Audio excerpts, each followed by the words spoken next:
Assalamualaikum dan salam sejahtera. Ah, Hari ini kami ingin membentangkan bagi kursus DFK 40073 Cloud Computing daripada Information Technology and Communication. Sebelum kami ingin start pembincangan kami akan perkenalkan diri kami dulu. Nama saya Ahmad Aizat bin Abdul Hafiz, nombor matrik 13 DIT 24F1200 dan kawan saya. Nama saya Muhammad Akmal Hanif bin Muhammad, nombor matrik 13 DIT 24F1190. Nama saya Muhammad Faris Rizmi bin Marizam, nombor matrik 13 DIT 24F1193. Nama saya Nurul Nazir bin Samani, nama matrik saya 13 DIT 24F1167. Okey, di sini kami akan membentangkan berdasarkan table of content kami. Yang pertama ada title dan objektif, kedua ada introduction to cloud computing and CSP, ketiga ada cost, service and visualization planning, nombor 4 security mechanism, nombor 5 advanced future, yang 6 calculation dan yang terakhir adalah refer. Okey, dipersilakan Muhammad Yusri akan menerangkan bagi title dan objektif kami. Okey, title dan objektif ni adalah pelan untuk penggunaan cloud computing untuk memulakan. Ni fokus kepada bagaimana cloud itu bantu untuk menjadi lebih cepat, scalability dan cost effective. Dan objektif dia understand cloud computing concept, iaitu definisi cloud computing menggunakan server ataupun infrastruktur melalui internet. Contoh dia simpan data, also access data per server fizikal. Tu identify suitable cloud service provider. Contoh dia pilih penyedia cloud seperti AWS, Azure, Google Cloud. Kita kena bandingkan dari segi harga, servis dan reliability. C dia plan cloud service dan virtualization. Kita nak terangkan servis utama dia compute, VM EC2, storage S3 dan networking. Visualization ni satu server physical boleh jadi banyak server virtual lah. Dan di apply cloud security mechanization. Contoh dia IAM untuk access control, encryption, firewall ataupun security group. Yang E suggest advanced cloud feature. Feature tambahan untuk improve performance dan scalability. Contoh dia auto scaling, load balancing. Okey, seterusnya. Introduction to cloud computing and CSP. Apa itu cloud computing? Cloud computing is delivery of IT service, storage, server and software over the internet instant using a local computer. Kita menghantar IT service melalui internet dengan menggunakan komputer. Okey, pilihan CSP saya ialah Amazon Web Service, AWS. Okey, kenapa kita memilihkan AWS? Sebab dia reliable and widely used. Second, scalable service, strong security feature, pay as you go pricing. Allah. Okey, untuk seterusnya, cost, service and virtualization planning. So, kita orang pilih Amazon S3 iaitu simple storage service. Kita orang pilih sebagai storage utama lah. Okay, fungsi dia adalah menyimpan data syarikat seperti dokumen, file dan backup di cloud. Lepas tu kelebihan dia lah, dia punya tu. Data ni boleh diakses pada bila-bila masa je melalui internet. So, kena ada internet lah. Okay, untuk kedua, plan virtualization plan. Kita menggunakan Amazon EC2 iaitu Elastic Computer Cloud untuk virtual machine. EC2 membolehkan syarikat kita menjalankan aplikasi di atas virtualization machine lah orang panggil. Kalau dalam bahasa Melayu, atas pelayan maya. Okay, untuk skala penggunaan dia bergantung pada keperluan juga lah. Okay, contoh untuk instant kecil ni, small instant itu untuk penggunaan biasa lah. Kalau untuk big instant ataupun instant yang besar untuk beban yang kerja yang tinggi. Contoh daripada aliran ni, daripada gambar ni, so kita boleh tengok User berhubung dengan EC2 instant. Lepas tu EC2 ni akan mengakses dan menyimpan data dalam Amazon S3, iaitu Amazon Simple Storage Service.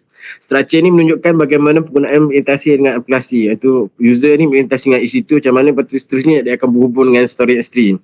So untuk sebenarnya kat sini slide ni benda ni menerangkan syarikat dia boleh merancang struktur cloud dia menggunakan AWS ini. Lepas tu data dia disimpan dengan selamat dalam S3, manakala EC2 menyediakan kuasa penggunaan yang fleksibel. So saya serahkan kepada slide seterusnya kepada Aizat. Okey, terima kasih kepada Akmal Hanif. Okey, seterusnya kita akan masuk ke bahagian yang paling penting dalam sistem kita, iaitu security mechanism. Untuk memastikan data dan sistem kita sentiasa selamat, kita fokus kepada 3 lapisan utama. Yang pertama adalah IAM, Identify and Access Management. Senang cerita, IAM ni macam pegawai keselamatan di pintu masuk. Kita kawal siapa yang boleh akses servis AWS kita ni. Bukan semua orang boleh masuk sesuka hati. Kita tetapkan rule dan kebenaran permission yang spesifik supaya setiap staff hanya boleh akses apa yang perlu sahaja. Okey, yang kedua, kita ada MFA, iaitu Multi-Factor Authentication. Ini adalah keselamatan tambahan waktu nak login. And kalau ada orang terlepas kata laluan, mereka tetap tak boleh masuk, and mereka perlukan kod OTP daripada nombor telefon mereka ataupun telefon mereka. Jadi ada 2 kunci untuk buka satu pintu. Memang susahlah orang luar nak ceroboh kita punya kita punya information.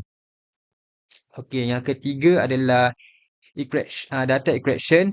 Okey, dia adalah semua data yang kita simpan dalam S3 akan dikunci atau ditukar ke bentuk kod rahsia.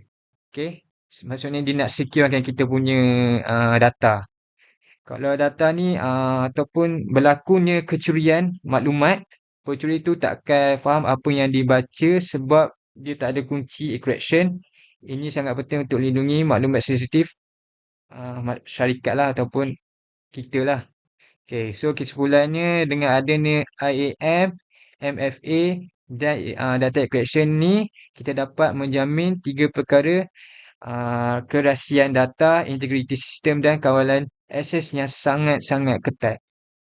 So, saya akan serah kepada Muhammad Yusri untuk pembentangkan seterusnya. Okay. Apa itu advanced feature? Advanced feature ni terbahagi kepada 3. Yang pertama, auto scaling. Auto scaling, apa itu auto scaling? Auto scaling ni sistem untuk auto tambah dan kurangkan server lah. Ia bila trafik dia tinggi, ia akan tambahkan resource.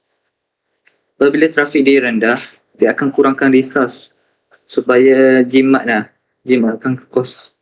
Contoh dia, website yang mula-mula startup tu tiba-tiba ramai user. Jadi syarikat akan sistem akan auto handle lah. Macam waktu dan naik resource lah. Waktu yang kedua, load balancing. Load balancing ni